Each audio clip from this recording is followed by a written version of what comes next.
Subscribe to our channel by clicking the subscribe button. Click the bell button and enjoy the latest uploads from our channel. Question number 3. ABC is an isosceles triangle. एक isosceles triangle है ABC जिसमें BE और CF दो altitudes हैं. Altitudes मतलब perpendiculars. Fine. And they are drawn to equal sides AC and AB. Equal sides हैं AC और AB. आपको ये शो करना है कि ये दोनों ऑल्टीट्यूड इक्वल है, मतलब BE और CF दोनों इक्वल है. Let us see how.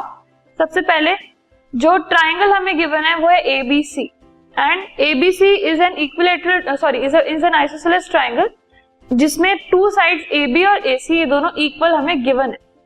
अब AB और AC की इक्वल होने की वजह से हम ये कह सकते हैं that angle ACB is equal to angle ABC, क्योंकि ऐसा हमने पिछले क्वेश्चन में भी, इससे पहले वाले क्वेश्चन में भी किया है कि अगर दो साइड्स इक्वल होंगी तो उनके सामने वाले एंगल्स भी इक्वल होंगे.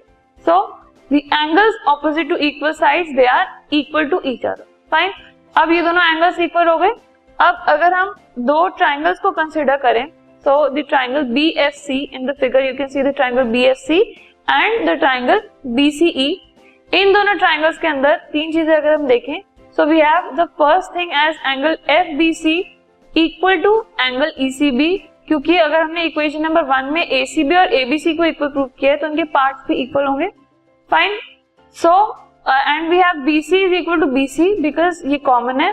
And third thing that we have is angle BFC is equal to angle CEB, क्योंकि ऑल्टीट्यूड का मतलब है कि वो 90 डिग्री पर कट करता है. So it is these angles are of 90 degree. इससे we can say that triangle BCF is congruent to the triangle CBE by the property AAS, that is angle side.